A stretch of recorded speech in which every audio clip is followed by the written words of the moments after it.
Nak, besok kamu nikah ya?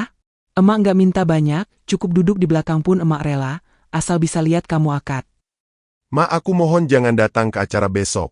Keluarga Sarah itu keluarga terpandang. Aku malu, Mak. Oalah, begitu ya nak? Ya sudahlah, asal kamu bahagia, itu sudah cukup buat emak. Di sebuah kampung kecil di pinggiran kota, hiduplah seorang perempuan parubaya bernama Mak Lijah. Wajahnya keriput, tangannya kasar, tubuhnya mulai membungkuk dimakan usia. Namun, senyumnya tak pernah hilang, terutama jika menyebut nama anak sematawayangnya, Randy. Mak Lijah membesarkan Randy seorang diri sejak suaminya meninggal saat Randy masih balita. Ia menjual gorengan keliling dengan keranjang bambu di kepalanya. Hujan, panas, kadang dibentak pembeli, tetap ia jalani demi satu hal, agar Randy sekolah tinggi dan jadi orang sukses. Randy memang anak pintar. Sejak SD selalu juara kelas.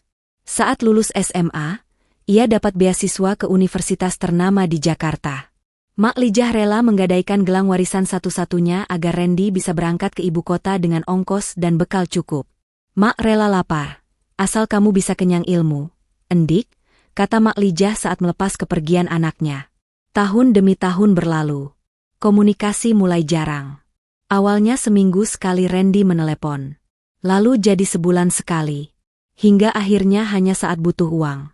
Tapi Mak Lijah tak pernah mengeluh. Dia hanya berkata, anakku sibuk kerja. Dia lagi berjuang.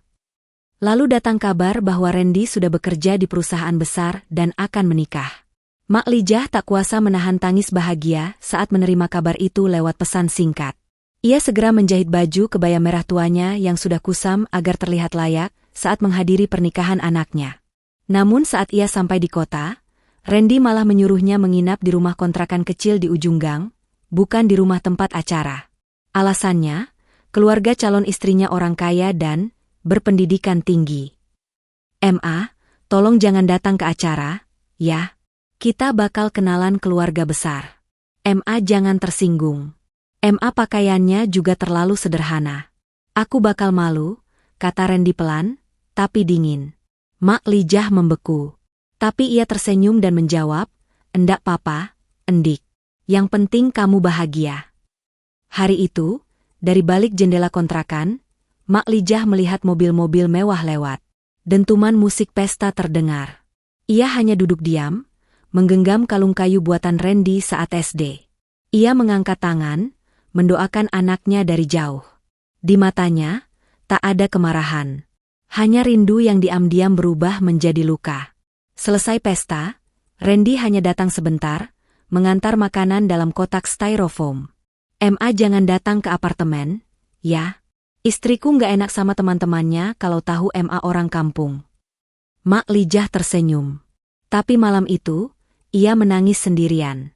Dalam doanya, ia hanya bilang, "Ya Allah, jaga anakku." Meskipun ia lupa siapa yang membesarkannya. Beberapa bulan kemudian, Mak Lijah kembali ke kampung. Ia kembali berjualan gorengan. Tetangga menyindir, anaknya jadi orang kaya, emaknya masih keliling jualan. "Apa ndak malu?" Tapi Mak Lijah hanya menunduk, menjawab pelan, "Itu rezeki saya. Anak saya sedang membangun hidup." Suatu hari, tubuh Mak Lijah roboh di tengah jalan saat membawa keranjang gorengannya. Ia dibawa ke puskesmas. Dokter bilang Mak Lijah kelelahan dan kurang nutrisi. Seorang tetangga, Bu Erna, menghubungi Randy. Tapi nomor itu sudah tak aktif. Anaknya sekarang udah ganti nomor. Katanya sih udah pindah ke luar negeri, kata Bu Erna. Di ranjang kecil puskesmas itu, Mak Lijah menatap langit-langit dan berkata, "Endik, kamu sudah terlalu jauh buat mendengar rintihan emakmu, ya?" 3 tahun berlalu. Randy dan istrinya bercerai. Perusahaan tempatnya bekerja bangkrut karena kasus korupsi. Ia hidup sederhana di apartemen kecil yang nyicilannya tertunggak. Suatu malam, ia melihat postingan seorang warga kampung di Facebook. "Innalillahi, telah berpulang Mak Lijah, ibu yang sabar, penjual gorengan yang tak pernah lelah menyebut nama anaknya meski tak pernah dijenguk." Randy tak bisa menahan air matanya. Ia terisak seperti anak kecil. Dalam hati ia ingin berlari pulang. Tapi semuanya sudah terlambat. Ia datang ke kampung sehari setelah pemakaman. Di gubuk tua itu, hanya tersisa sepasang sandal jepit tua dan kaleng kecil berisi surat.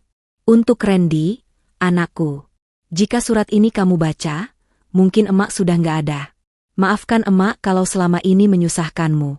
Emak bangga kamu bisa sukses. Tapi seandainya emak boleh minta satu hal, cuma ingin peluk kamu sekali sebelum emak pergi. Jangan malu punya emak seperti aku, Endik. Karena aku tak pernah malu punya anak seperti kamu. Emak.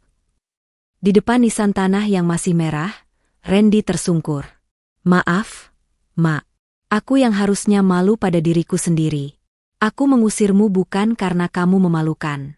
Tapi karena aku terlalu pengecut untuk mengakui bahwa aku ini hasil kerja keras seorang wanita hebat yang rela tak makan demi anaknya. Hari-hari berikutnya, Randy tinggal di kampung. Ia tak pernah kembali ke kota. Ia membangun warung kecil dengan papan nama bertuliskan, Warung Mak Lijah, dari cinta seorang ibu yang tak pernah mati. Orang-orang yang datang ke warung itu sering melihat seorang lelaki muda duduk di pojokan, menatap langit, sembari menggenggam kalung kayu kecil di tangannya. Jangan pernah malu pada orang tua kita, seberapa sederhananya mereka. Karena dari tangan dan doa merekalah hidup kita dimulai. Jika kita memalingkan wajah saat mereka hadir, suatu saat kita hanya bisa menatap kenangan mereka dari nisan tak bersuara. Terima kasih sudah mendengarkan cerita ini, semoga kita dapat mengambil pelajaran di dalamnya.